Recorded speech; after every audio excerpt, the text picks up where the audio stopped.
Joe, thanks for joining us. This is Sam Orgill. We have got a very dangerous presentation to do today. Our current theme and our current topics is we're looking at tax creeps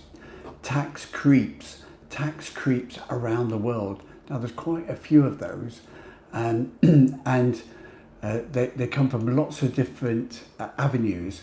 But what we've got this year in 2024, apart from a leap year, apart from a round number year, is a number of key elections which are having a big impact on the new world order going forward. And some of that is alluding to tax creeps. Putin has already been re-elected in Russia, with the consequences are now beginning to see coming through that. The EU elected a more centre-right type of members. So how is that going to impact the EU in the coming years and months? We've had a French election which has elected centre-right parties and a 28-year-old centre-right Prime Minister now. And we've got the USA election coming up as well. Later in the year, and a UK general election on the 4th of July. Now, the 4th of July is always symbolic for us at Proact and Expatriate Advice because it was the day that the states of America they united together to get independence from British colonial rule, with the help of the French, with the General Lafayette. They seized power from the British, and the 4th of July is their Independence Day. Symbolic is that halfway through the year. So if you've been in country in a calendar tax year, a country with a calendar tax year through to from January to December, when we get to July the 4th, you're a tax resident in that year, or you're a non-tax resident in that year. Both things apply. So wherever you've lived this year so far, you're now been tax resident in that country. If you need more help and guidance on what your tax residency is, contact us at proactpartnership.com. So thanks a lot for listening. And we're looking at tax creeps today with specific reference to UK expats and the UK election tomorrow. No pun intended, I'm not smiling. Tax creeps, this is what we're looking at. Now, we looked at the income tax side last time, and what we want to look at more at the moment is tax creeps from the perspective of wealth taxes, capital taxes. Now, the election almost certainly going to be a Labour win, but their campaign is to say they are not going to increase income and social insurance taxes for working people. Now, whether that means for working people that are paying 45% tax or 40% tax remains to be seen. But the UK position is that income taxes and national insurance taxes are not likely to go up. They've already seen over the last 20 years progressive increases in income tax because the personal allowances have not been kept in line with the tax rates. There's been some panicked attempts in the last 18 months, 24 months to correct that, but too little too late. It will be the judgment of the electorate tomorrow. But if a new parliament is not going to commit to not increase income and capital taxes, then they've got two people that they can attack. One is capital rich investors, people who've got capital or equity in property or investments or pensions. And the other one, which we've already got a commitment for them to attack, is the non-domicile expats in the UK. So the existing government have said that from April 25, they will remove the non-domicile regime in the UK. And the Labour Party, if they get elected, are already committed to doing that as well. What the non-domicile regime means is that expats living and working in the UK, they can enjoy getting taxed only on their UK income, not their worldwide income. So if you've got dividends from India, as Rishi Sunak's wife does, or you've got income from abroad, if it's not remitted into the UK, then it's not taxed in the UK. So that allows non-dom expat tax residents in the UK to have worldwide interests and pay relatively low tax in the UK. What the move towards when they're saying they're going to attack those non-doms is that they're looking more towards global taxation. Is the push of the United States and overtly, as far as I can see it, in the other countries, including the UK, is to make sure that everybody pays a minimum amount of tax. Now that's the right thing to do. We all want to pay tax for the services that the governments provide. The governments that we elect provide the services. They need the tax to pay for that, to pay for their bureaucracies, their salaries, their wages, and the goods and the services that the people get. So that's what taxation is about, a fair amount of taxation and paying the right amount of tax. Now, as an expat, we can relocate abroad because of family, because of lifestyle reasons, or because of tax reasons. But either way, the circumstances are going to change.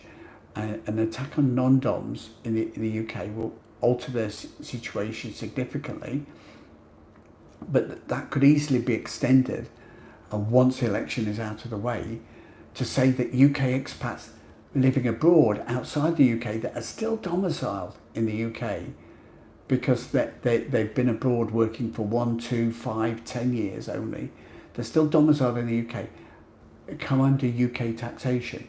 We mentioned last week that USA nationals still have to do a tax return when they're non-dom, and that tax, and they can get an exemption on some of their income, 120,000 of their income abroad, they can get an exemption, but they still have to pay taxes back in the USA. So that global taxation by a sovereign government and not allowing their domicile, their citizens, to pay tax elsewhere is the change that's potentially being mooted and being brought forward. And it's not just in Britain and America that's been considered. It's been considered at the G20 level with countries like Brazil, Spain, Germany, and South American countries pushing for this idea of a global taxation, which has been applied. Switzerland have applied a wealth tax since the 1840s. So there's a lot going on in terms of taxes, but it's actually a bit of a consensus growing with governments around the world to get this standard minimum taxation applied. Now, what the Biden USA proposal is that all companies pay a minimum of 15%. So if you're a Google or a Microsoft with a Middle East office or a European office, or a Caribbean office, they want you to still pay a minimum of 15%. So if you're not paying 15% abroad, you have to pay the balance into the USA. And the way they'll manage that is because they insist that expats from the USA still have to do a tax return, and they see what they pay under a double taxation treaty in their other country, and that gives a potential for them to exercise a minimum wealth tax, a minimum capital tax, or other things that we'll come to in a minute. So this is the notion. So not many countries in the world apply a nominal wealth tax at the moment. However, some do overtly provide a wealth tax, but others have it indiscreetly. So in the UK, the wealth tax is on an estate when somebody dies, 40% inheritance tax. Or, it didn't happen 20 years ago, but it happens now, post Gordon Brown, Tony Blair and the Labour and the Conservative governments, that they brought in increasing tax on pensions. So a pension fund, the government in the UK grant you tax relief to put that money into the pension fund, which is fine, to produce that taxable income when it comes out, which is fine. But will that change? Now already, if you're a married couple and somebody dies, the spouse will still suffer a 50% tax, 50% tax on that pension fund before the net fund can provide a widow's pension on that. Inheritance tax is 40%. So there could be some consolidation there in the pension funds be taxed heavily on death to bring that money back into the coffers or redistribute, but not passed down the generations. So pension funds are not they're tax efficient against the income that you're earning, but they're not tax efficient in terms of generating wealth to pass down the generations. Similarly, we can look at other notions of that. So you've got the inheritance tax. Now, inheritance tax is not charged until second death. So there's no grieving widows paying massive amounts of inheritance tax at 40% in the UK. But your family will pay 40% at some point. So if you want your children and your grandchildren to inherit, if you want your son in 300 years to be the Duke of Westminster and be nominally the richest person in Britain, then what you need to do is create a family trust. Now, this is what ProAct advocate for expats and UK citizens, that you create a trust fund for the family to hold the capital assets and protect them from tax. Now, a trust doesn't necessarily protect you from tax. A trust is a separate tax entity, but generally in the past you haven't had the progressive tax rates you've had as an individual. So you might pay a corporation tax rate, might be a flat rate of 10, 15, 20, 25, 30%, but personal income taxes can vary quite a lot. They can go from 20 to 40 to 45 to 50% tax. So the idea with a trust or a company is you've got a flat rate of tax which you're going to pay, which is going to be the maximum amount. Some trusts can still pay no additional tax. So a Cyprus International Trust pays no additional tax. It doesn't mean that any property or capital taxes or corporation taxes, the underlying holdings won't be paid, but the notion is that the trust doesn't incur any additional tax liabilities. But a Cyprus International Trust will protect your family property, wealth, and from an inheritance tax on death. So a UK citizen with money in trust can pass it to their children without the cost and delay of probate and without inheritance tax using a Cyprus International Trust. For more information and guidance on using trusts to protect yourself from capital taxes on death or gifting, contact us at proactpartnership.com. So the next level of tax creep for wealth taxes is starting talking about billionaires, or let's tax the billionaires, let's tax the rich people. But the definition of rich people is never quite defined. So in the Labour election, they talk about working people. Taxes won't go up for working people. But what is a working person? Is it somebody earning under 12,000, under 50,000 and a basic rate taxpayer, under 100,000 and a 40% taxpayer, or somebody on higher incomes? That's yet to be seen. So if we're looking about what it would be, what I want to focus next on is wealth taxes in terms of taxes on income, flat rate taxes on the whole of income. So when you've got an income tax in the UK, if you're earning 12,500, no income tax, and then it progressively goes up to 20, 40, 45%. Now, what we're talking about with the flat rate tax is where you pay a flat rate. So pensioners in living in Cyprus can pay a flat rate 5% tax on that pension income. Expats living in Portugal can pay 0% on their dividends. Expats in Cyprus can pay 0% tax on their dividend income. So there are great opportunities for people to pay these little flat rate taxes. But what the idea that's gaining momentum in a G20 report and with the countries around the world, including Germany and Spain, is the introduction of a wealth tax as a flat rate tax. So let's have a look at what they are at the moment. So there's only a few countries overtly applying a wealth tax at the moment. Norway apply a wealth tax on asset wealth over 150,000 euros of 1%. And if you try and take your money out of Norway, they will tax you the equivalent of an inheritance tax and a state duty to transfer that money out of Norway. In Spain, the wealth taxes on assets over 700,000, where you can pay between 0.16 and 3.5% as a solidarity tax. That solidarity tax has been extended to Portugal. So if an expat's living in Portugal and you're in Portugal, the income from Portugal is taxable, and income over 80,000 euros in Portugal gets a solidarity tax. It's a new 2% tax that is applied in Portugal. Switzerland, as we say, have applied wealth taxes since 1840, and it varies canton by canton. In France, if you've got an estate worth over 1.3 million, you've got a wealth tax of 1.5%, and even Colombia already apply a wealth tax in Colombia, so that they do exist.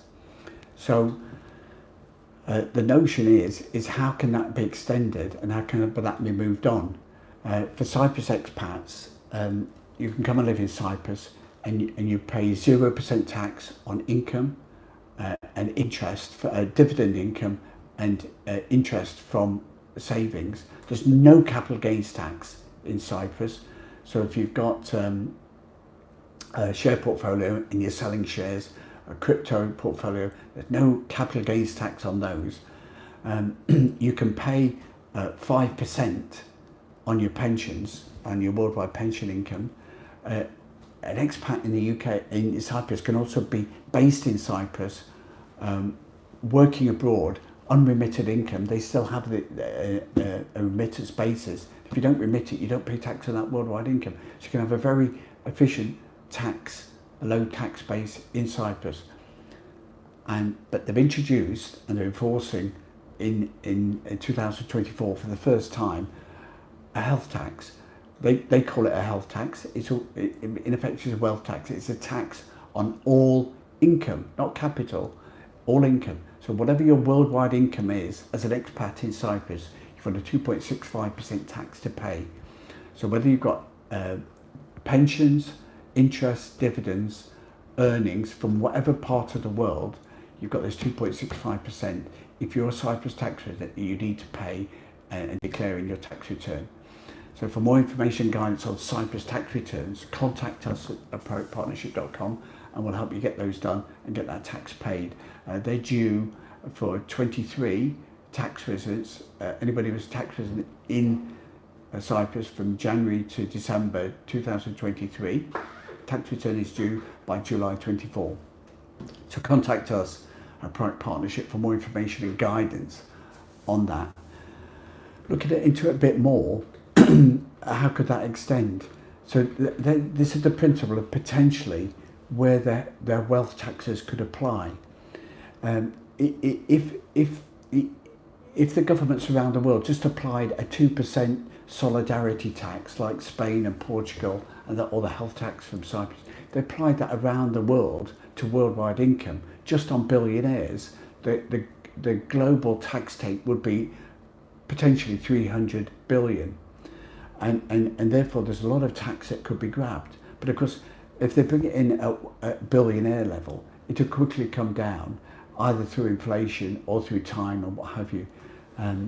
But already you can see in the UK that the personal allowance for inheritance tax is 325, and it's been that for more than 20 years now. It's not significantly changed in 15 years, if that personal allowance. So, well, property prices go up, where business valuations go up, where asset values of portfolios go up, the allowance remains the same. So now, if you sell your £1 million property in the UK, you potentially got a £240,000 inheritance tax bill, which is only removable if you take action to gift that asset to your family or into trust to protect it. This is what the Duke of Westminster did 300 years ago. He got his rewards for winning, defeating Napoleon, the Battle of Waterloo, became Prime Minister, generated the wealth in Belgravia and Mayfair, and that property, that asset value is retained in trust and it's passed down the generations without inheritance tax. So how will the UK government attack that? Will they bring in a flat rate wealth tax for UK citizens? Will they, in the non-domicile attack in April 25, will the adjustment be that any non-dom in the UK has to pay a flat rate, a 1 or 2% tax on their worldwide income?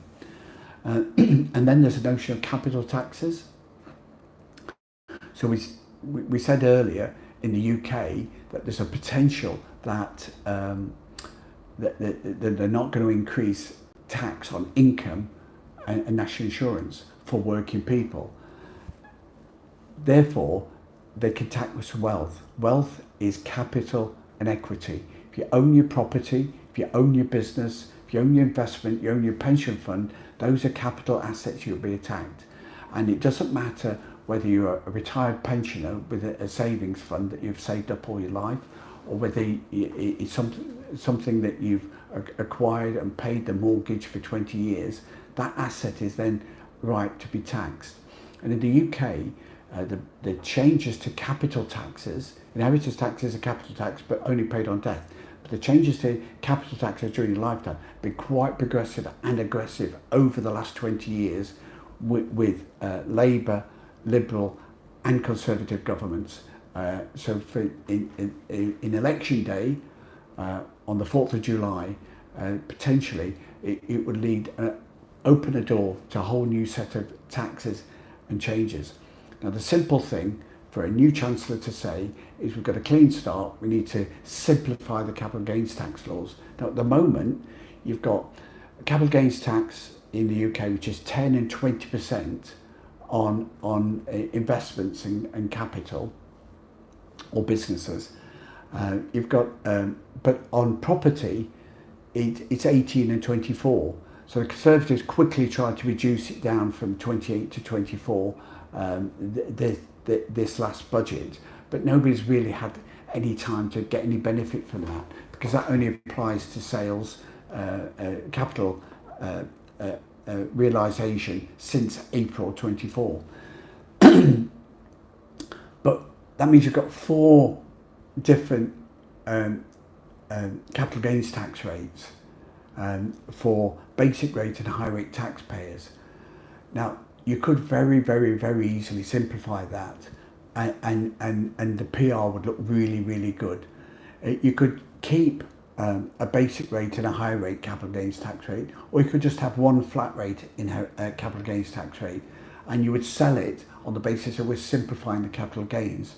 So instead of separate capital gains rates for property, and instead of having a personal private residence relief, maybe let's get rid of that. What about entrepreneurs running your own business relief when you sell that business? Maybe that could go. But why not take the 4 different rates we have, 10, 20, 18 and 24, and just make it into one?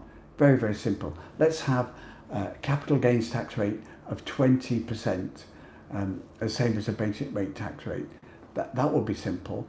Why not have 20 and 40 as capital gains tax? That's quite radically different. But why does a capital gains tax have to be a different rate? If you're going to tax people and you want to simplify the system, tax them the same rate.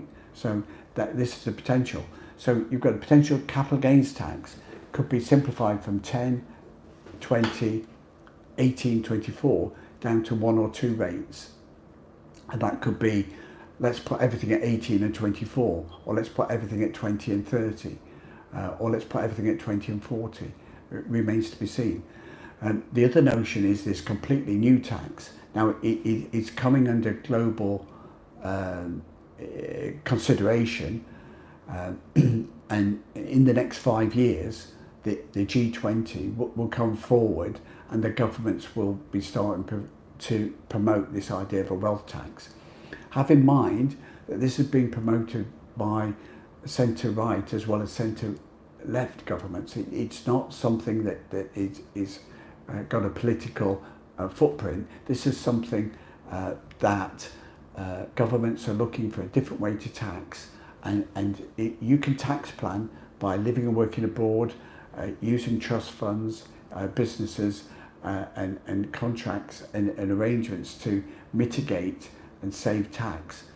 So a health tax is a flat rate way of paying tax on everything. So Norway do it, 1% on everything earned over 150,000.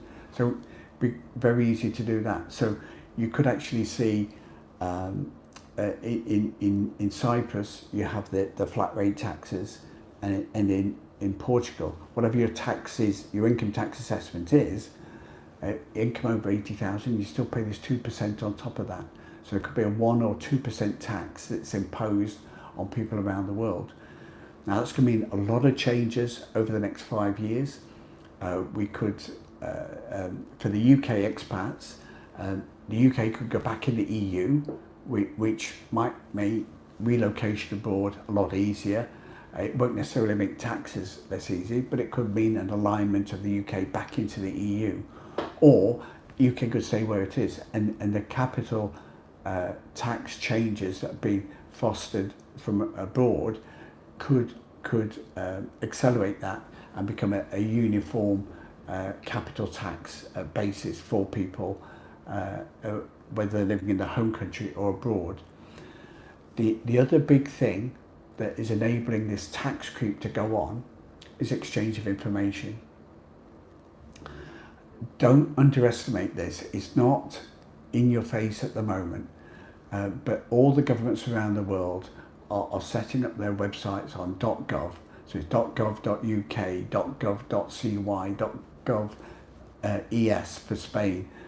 Each country has got its own .gov domain, and this allows them to have some uniformity and some standards, and to enable them to share and exchange data in a more effective way. If you've got exchange of data, and if you've got banks and investment companies and a regulated legal, accounting, professional tax people reporting to the regulators, then there is that exchange of information. So everybody's going to find out at some point, and it's going to be very easy to find out exactly what is being earned, where, how, why, and when. So that the important thing in terms of tax planning is always to declare the right information, that is a fair reflection of your income and capital position, and your tax residence and your country of residence, and where you are and what you're doing. And as long as you make a fair report, then you can maximise and utilise the double taxation treaties to save tax during your lifetime on your income, but also capital on death. Bearing in mind this tax creep of the wealth taxes that are introducing a flat rate 1 or 2% on global wealth. With that type of arrangement in place, that would apply to corporations as well as trusts as well as individuals. So it's additional tax. The exchange of information is going to be a factor for expats to consider, to make sure their records are clear, and the discrete tax planning by not declaring something is not something that's going to be usable. Your wealth is your property that you live in. It's a property that your family owns. It's a property that you inherit. It's the investments that you hold. It's the savings that you make. And all these are potentially ripe for changes of taxation in the new world that's coming on with the elections that are going forward at the moment. Change is constant. It's no different today than it was for 24 years ago. So let's embrace the future and plan ahead to protect your family and business across border and down generations. You can contact us at proactpartnership.com. Thanks a lot for joining us. I've had a good time, and I hope you enjoy the UK elections tomorrow. And if you reconsider relocating abroad, contact us. If you're considering selling your UK property, you need your capital gains tax return, contact us. If you need to make gifts for your family to protect from inheritance tax, contact us. Thanks a lot for listening. We'll see you next time.